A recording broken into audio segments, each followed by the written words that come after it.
Welcome to the AWIP podcast. I'm your host, Ray Smith, and oh my God, I have a co host today, Jacob Floyd. I am so happy to see you. Back for this episode. I couldn't miss it. So.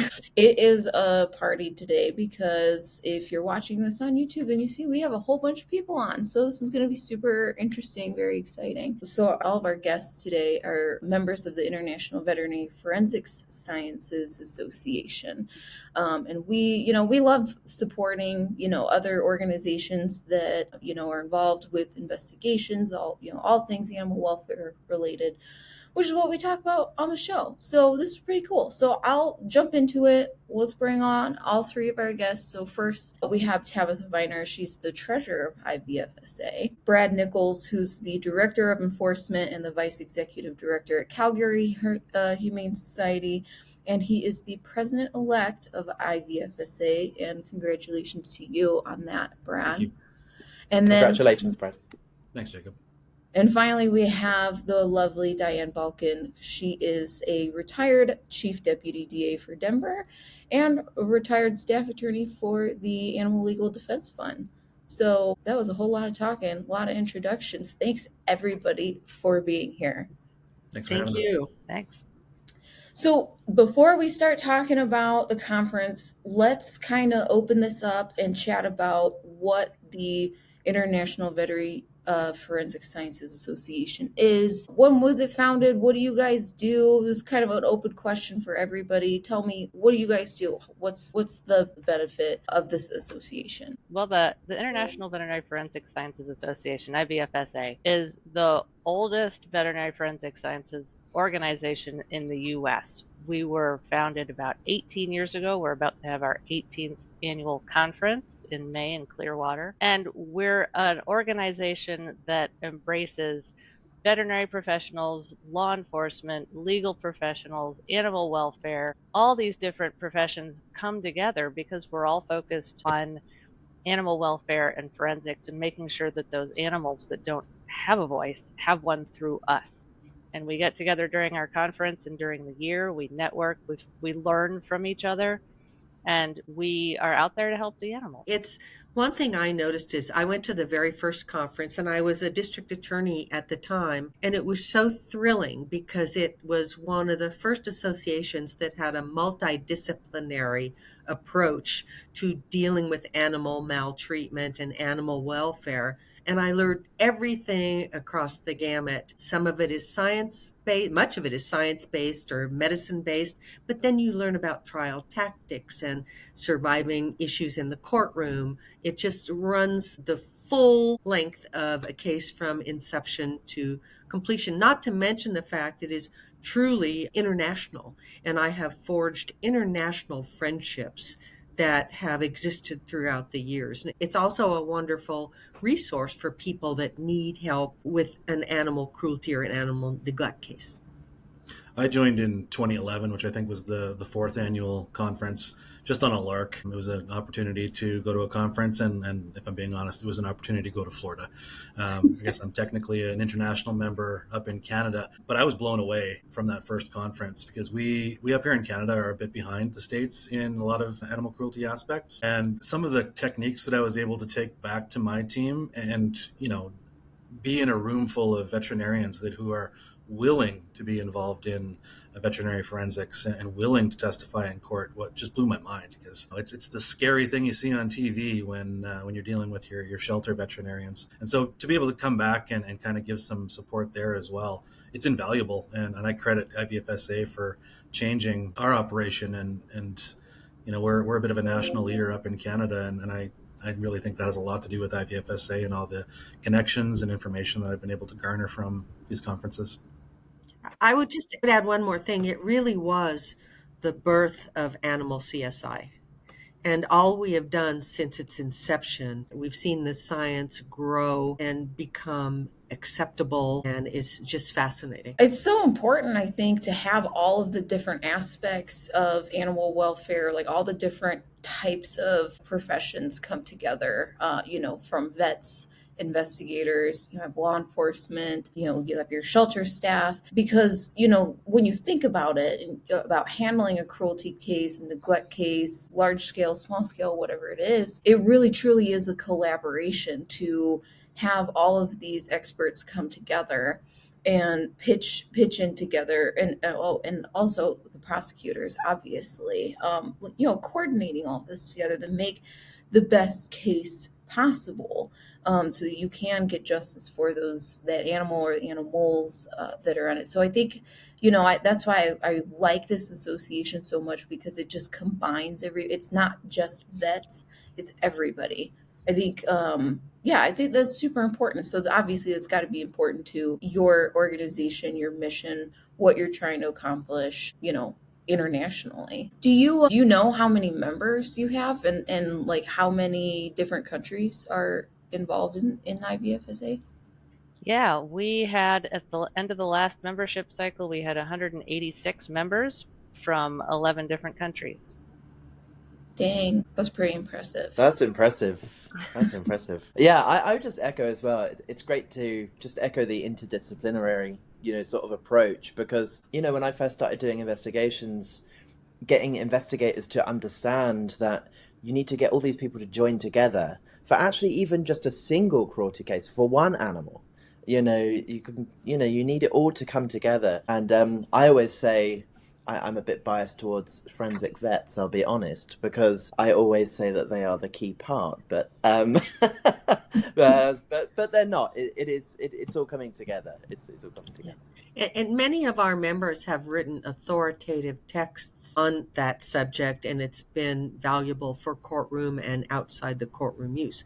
I would also add that we have presentations on all species of animals. So it ranges from cats and dogs.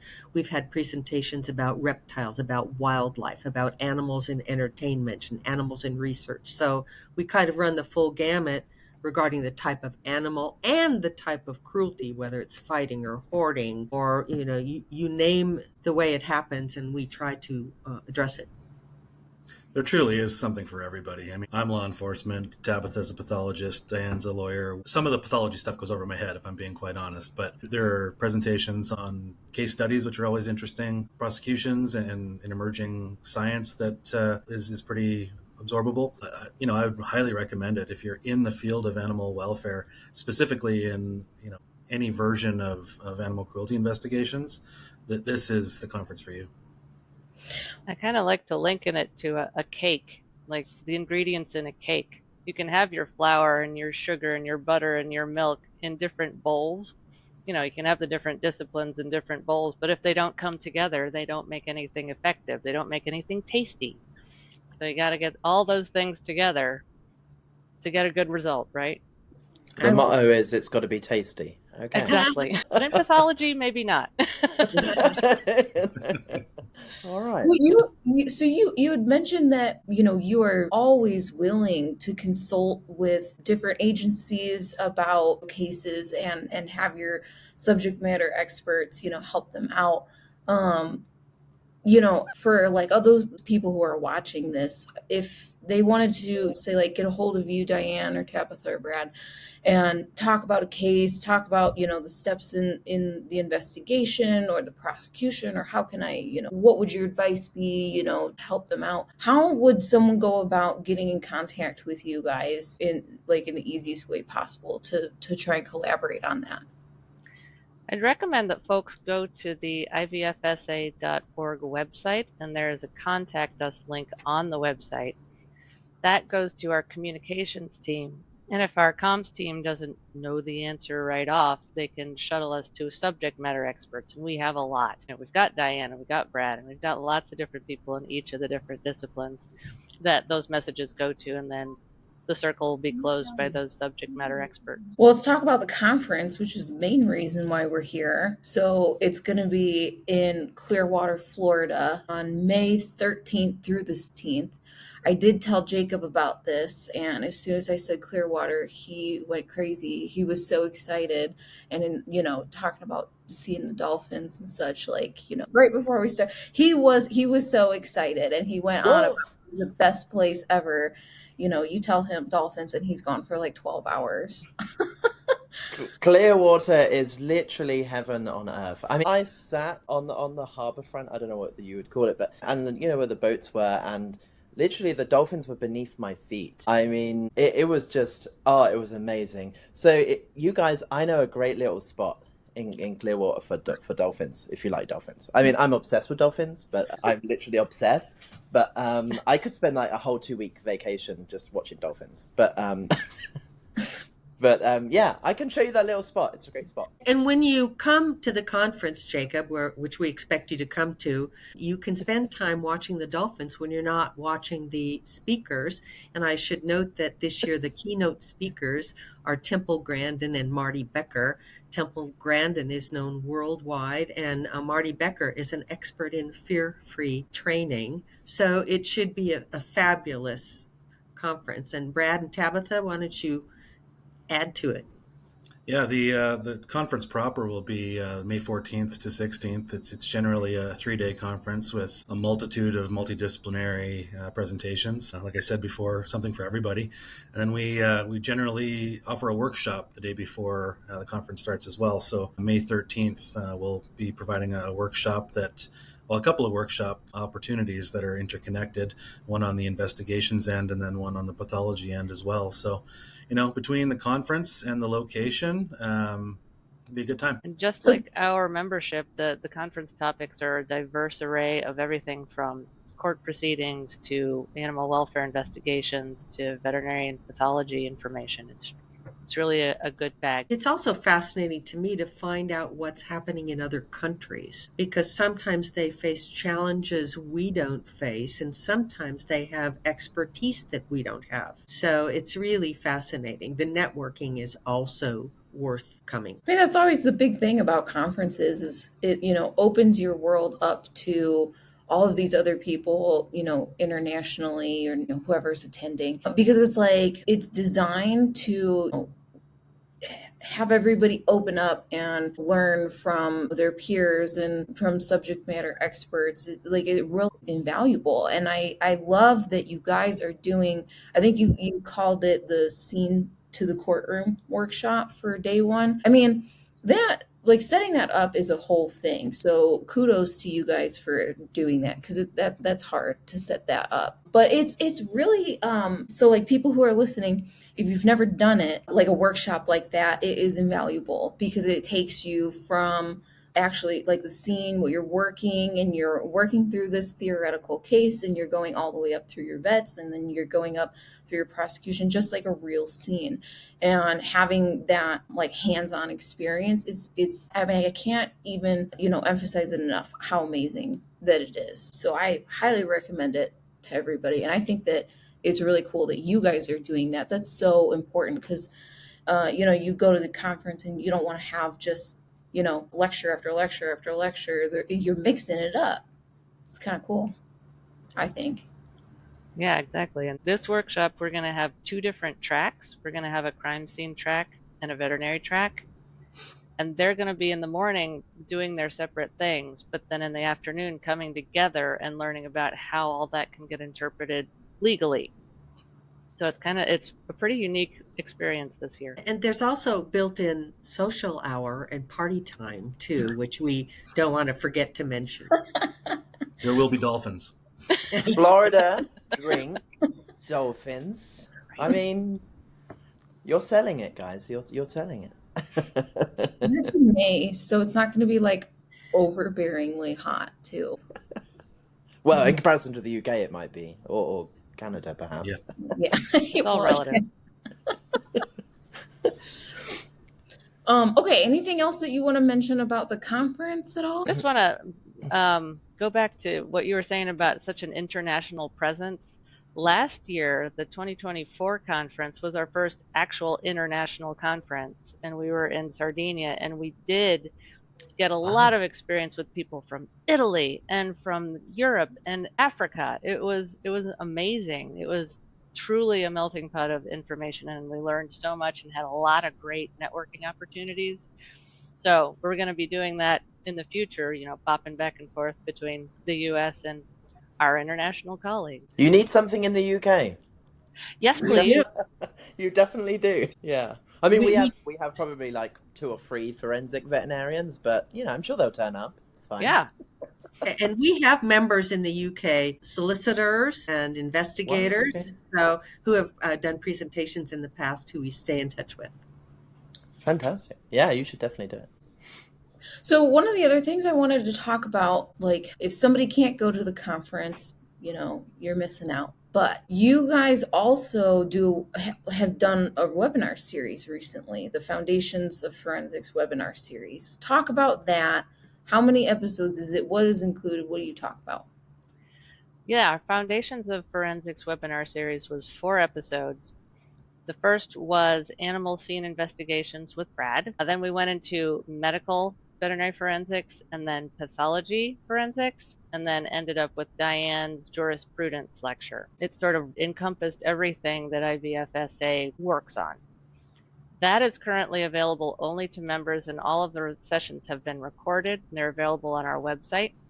We're going to be starting a new series that is more focused, has more focused topics, and we're going to be talking about the link and specific topics in pathology and medicine, as well as some other topics in crime scene investigation. And those will be available to members of IVFSA for free, but will also be available to the general public for a nominal fee. And we're trying to get those race credit approved so people can get continuing education credit. Which brings up membership and the value of it. Like Tabitha said, we have something in the range of about 186 members at this point, but that could grow huge. I mean, there's a lot of people involved in animal welfare and animal cruelty investigations, and the value of membership, other than the peers that you can run your stuff by, it pays for itself. I mean, if you go to the conference, you're going to get that discount from the membership, and you're also going to have newsletter blasts and all kinds of value. This Foundations series that we did is part of our new strategic plan. We do want to give some value-added offerings for the membership, and so sky's the limit as to what we're going to offer, and now's a great time to sign up. Actually, I would just like to add a point on that. When I've traveled to the US and had discussions with a lot of animal control officers, they're not members. Many of them are not members of professional associations, in my experience. Having conversations with them, and I would really encourage that. I kept saying to people, you need to join an association, because you're right, Brad. That peer-to-peer support, also the institutional knowledge, right? I mean, the collective experience of everybody together. There's many years of experience, and so I would just echo your comments. I just wanted to echo your comments and Appreciate that. We really also say people need to get that membership. Sorry, Diane. Sorry. No, I'm sorry. We also encourage student participation because they will carry the torch to the future, and their presentations are often extremely interesting. I'm wondering what do you have like membership tier? Like how much? Like what does it cost to join? The full memberships are for people who are working in forensics, have a 4-year degree. That's $125. We have associate and affiliate members for $50, and then student memberships are a bargain at $25. Look at that. Easy peasy. Students really don't have an excuse. Yeah. I know. Well, maybe we can get like a little bit of a sneak peek into like some of the webinars that you did. Let's chat. I don't want to give too much away, but I do kind of want to like, for people who are watching, kind of get them engaged and understanding like what it is that you guys talk about in these. And so, I really is open to everybody. I would specifically probably ask Tabitha, and Brad, what do you think that a really stellar autopsy report should include, and how should that line up with the investigators' findings? The IVFSA compiled standards, how you're supposed to do something for veterinary forensic pathology as well as forensic medicine. And those standards were picked up by the American Standards Board, and earlier last year in February, they were published for the United States and anybody who was interested in veterinary forensics to digest and use. And these standards outline exactly what you should do and what you should be documenting when you're doing a forensic exam and then what you should be putting in those reports. And the workshop that we're going to be doing in front of the conference this year is going to go over those standards a little bit for the veterinary half of it. So we have those standards available on our website for anybody to access. And from an investigator standpoint, I mean, we're relying heavily on veterinarians in just about every investigation. And that report that's derived from the necropsy is a finding for us. So, we go off of what comes to us from witness statements to observations to evidence gathering. And then at the end of the day, if we have a deceased animal that needs a necropsy, that's going to give us some important information as well. So, part of the value of what you get from IVFSA is how to do it properly. And I can tell you that a rock solid witness statement can get you guilty pleas, and you're probably not going to trial, at least up here. I know we have a bit of a perhaps a tad more civil court system that doesn't really align with law and order and CSI, but we definitely do rely heavily upon those statements, and when they are thorough, these are coming from experts, and those expert witnesses are independent, and they're beholden to truth and to justice, and not to us. They're not our witnesses. And so it's just more information for us to make a decision as to whether we have an opportunity to lay a charge and go through the court system. Diane, I want to kind of take advantage of some of your all-knowing wisdom here from your experience as a DA. So I'm wondering, can you give us like any good tips about giving good testimony in court? And there's a lot of tricks that the defense will try and pull. I'm wondering, like, what situations when you're in the courtroom should you lean into and embrace, or should you try to avoid? Well, I would begin with suggesting that much of it starts and begins with the investigation, the quality of the investigation, and how they do follow protocols if they exist. But part of my role, I believe, is to answer questions about what happens in the courtroom, dispel some myths about what happens in the courtroom, and to assuage some fears about going to the courtroom, because those seem to be the common threads. So I like to discuss, what does it take even at the outset for a case to be filed? How do I judge its provability in court? What are the measuring sticks, if you will, and how can I put on a thinking cap of whether or not this case can be proven in court? Because even if you know it occurred in real life, taking it to the courtroom is a different story. So I do talk a lot about, first of all, my mantra is, it's never for nothing. Never give up. It's never for nothing.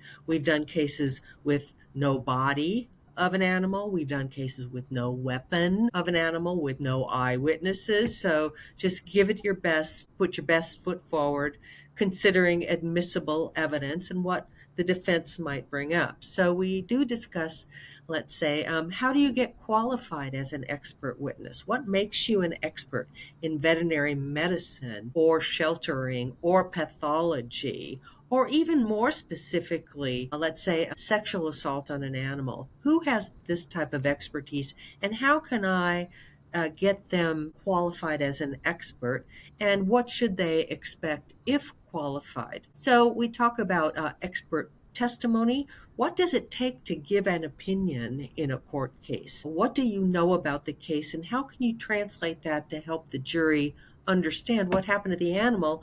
As Tabitha alluded to, they're voiceless victims. Animals can never tell us what happened. So that's the huge value of veterinary forensics and pathology, because it really does help us understand. One of the big issues to talk about is pain and suffering.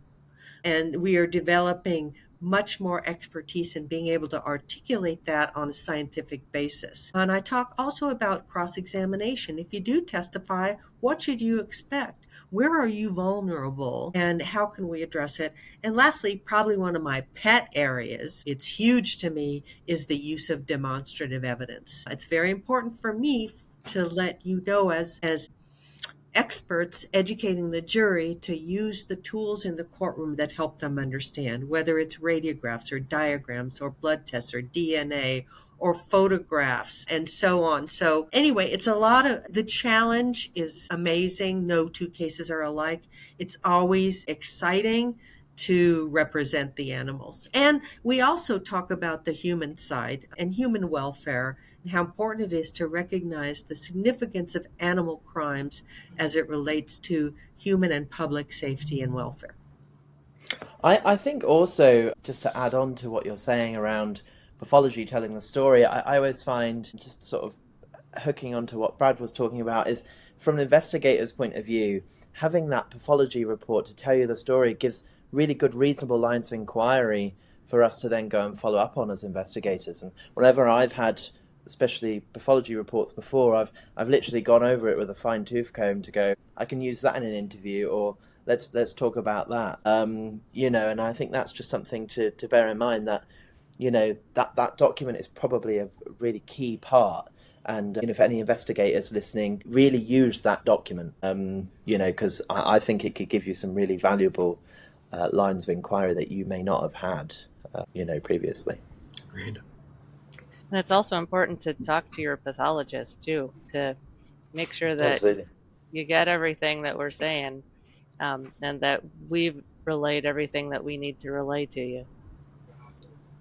Sometimes what happens on a cellular level becomes very important. Yeah, absolutely. Yeah, it really does.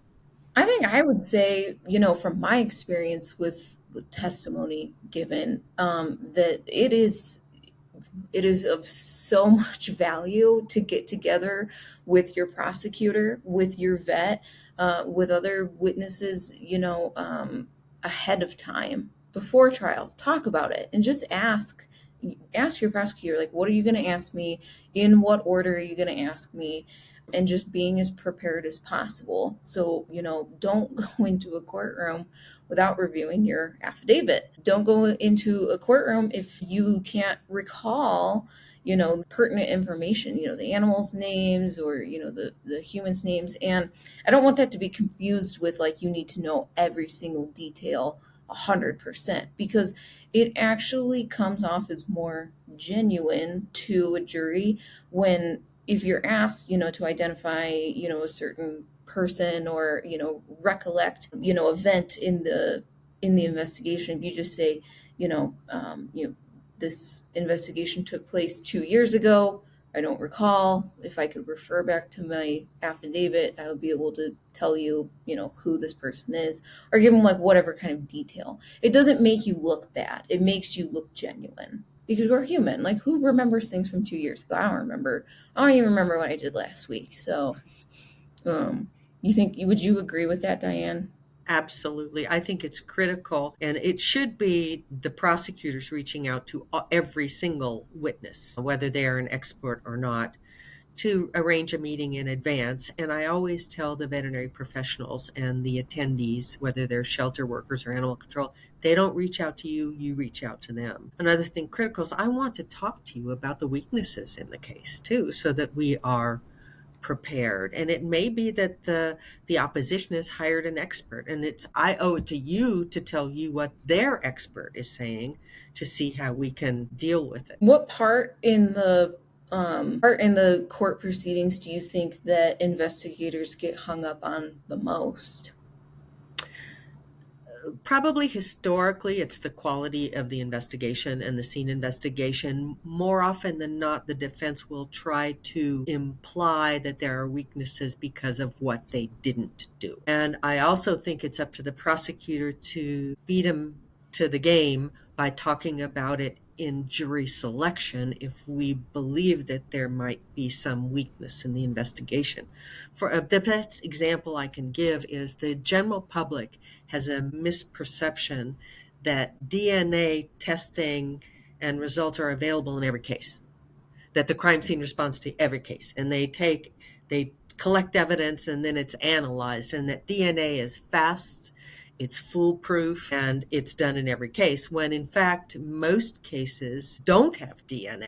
So it's up to me too to let them know this is real life. We need you to base your verdict on what you hear in this courtroom. And you understand there's no DNA in this case, but it doesn't mean that the charges can't be proven beyond a reasonable doubt. So I want to get them ready from jury selection, but I think that's probably where you're going to be hit the most, or the things you failed to do or did do and could have done different or better. That's why listening to Brad and Tabitha do their presentations about the part of the investigation, the better off you are, because in fact, two types of cases go to trial: the best cases and the worst cases, because one side or the other has nothing to lose. And this is where following the IVFSA, ASB standards will help you out a lot. These standards have already been upheld in court. People have already been testifying against those standards.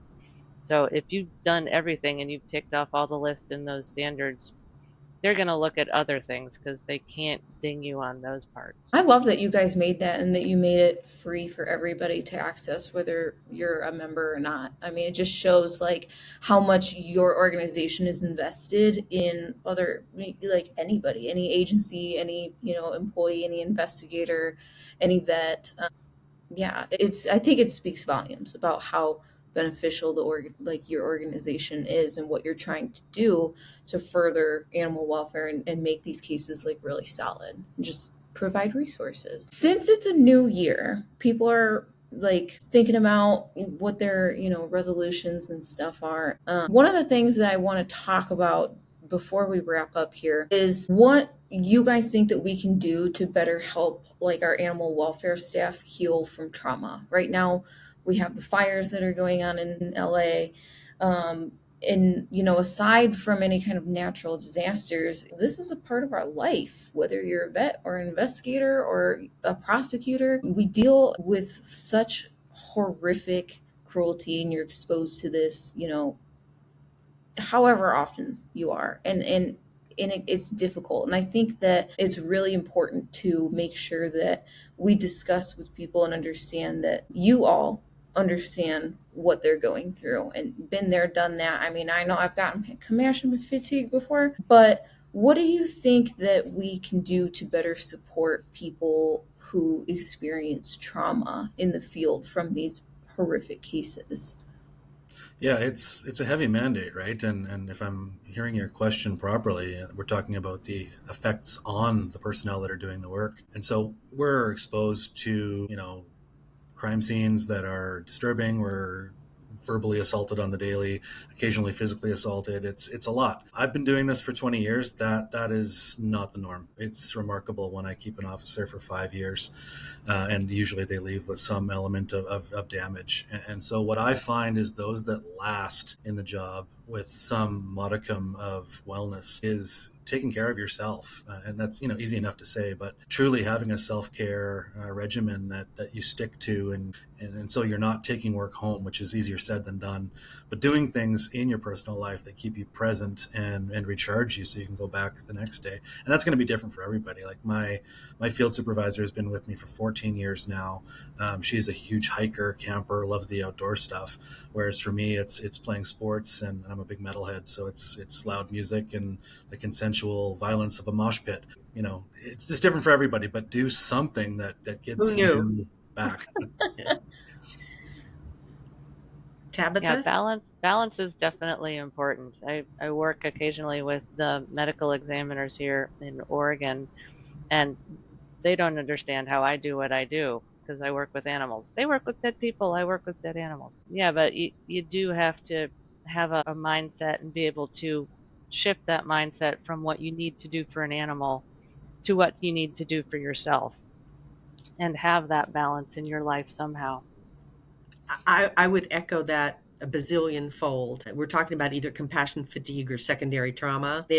We get fallout from it because of animals and because they really can't protect themselves. It's a different degree of empathy we feel, or sympathy, and it's very painful. I would say take care of yourself and have a life outside that is enriching to you. My other two thoughts on this are, number one, you can't save every animal. And I try to preach that because those in our field want to save all of them and expend all their energy. You can't save all of them. So don't deplete your reserves. And secondly, what inspires me to continue without getting burned out is I am inspired by the victims and the survivors, because what I do, it pales in comparison to what they've been through or what they've done. And I find that very uplifting and very strength building. That's a great point, Diane. The piece about making sure that you can't save them all, but also ensuring that you're celebrating the small victories, because you can take something from most cases, right? Maybe you had a bad court outcome, but you got the animal out of the home and maybe got it into a new spot, and it's just highlighting for your staff those things that are going well that you can celebrate, even if there is something on the negative end. It's a bit of a brain weird, and that you did the best you could. yeah. There's value in that as well. I know that always works for me. Like, these things are not going to work across the board for every single person. Just because someone likes to hike, that's not going to work for somebody else. I know what works for me is exactly that, Diane, is that, I walk away from a case and say, I did the best that I could. I know I did, even if I messed some things up, I did the best that I could at that time. And that's all you can do. And, the other pieces come in where the vet did the best that they could. You play your role. You play your piece. You could have no mistakes, do the most perfect, stellar investigation, and, still come back with a not guilty verdict. And, recognizing that you have to accept that, it is going to happen. If you do this enough, it is going to happen. And, having to be able to compartmentalize and kind of like, I don't want to necessarily say like, you need to get a thick skin, because that sounds condescending, but you get hardened to it over time. I think the longer that you're doing this, and I think that helps some people where you just, you're not going to win them all. It depends on management. And I think also a really key point is institutional support. If you're an investigator and you're working for an organization that does invest in your well-being, then you're going to retain for longer, right? So one of the things that we do is we have mental health first aiders within our organization, that have received special training. So any of our staff, from fundraisers to, because they deal with difficult topics too, all the way through to the cruelty investigators, consultants even that we use that are not even employed by us, we support them all. And I think it really does start with employers as well. Or a part of that is the employers and their obligation, in my opinion. Totally. And just knowing that there are other people who are doing the same thing as you out there and probably going through the same mental issues. You can reach out to them, even if you're an independent investigator, reach out to the IVFSA forums website or the contact us page, and there's someone. That's why you should become a member. Right. There's someone you can talk to about, and they'll know what you're going through. Very well said. I couldn't agree more. So before we wrap up, you guys, is there anything else that you want to talk about, mention about IVFSA, the conference, or any of the topics that we covered? I think we just hope to see more people at the conference, more members that are taking advantage of our resources. I hesitate to promise anything, but I promise you, if you show up for one conference, you're going to leave with some takeaways that are valuable, and I bet you'll be back. The IVFSA is going through a really exciting, vibrant time, and this is a great time to see where we're going, because we're going places. And it has historically been my favorite conference to attend. And I've attended a lot, hosted by a lot of different agencies, and it is by far the most fun and informative. All right. Well, Tabitha, Diane, Brad, and even Jacob, thank you all for... Thank you all for coming on and sharing your wealth of experience and talking about the conference. It really does sound exciting. And so I think that hopefully this will help. We can get some more people who see this, who want to go. I really think that it's going to be super beneficial for everybody to attend, become members. So I just want to say thank you to you guys for coming on. I appreciate it. Actually, Ray, we can put a link in like the YouTube and socials for the membership, right? Yeah, we can. Okay, great. Wonderful. Do that. I'll do that. Yeah, Thanks very much for having us. Yeah, thank Yes. you. You're welcome. And thank you to all of our viewers and all of our listeners for tuning into the AWIP podcast. And we will see you for our final episode next week.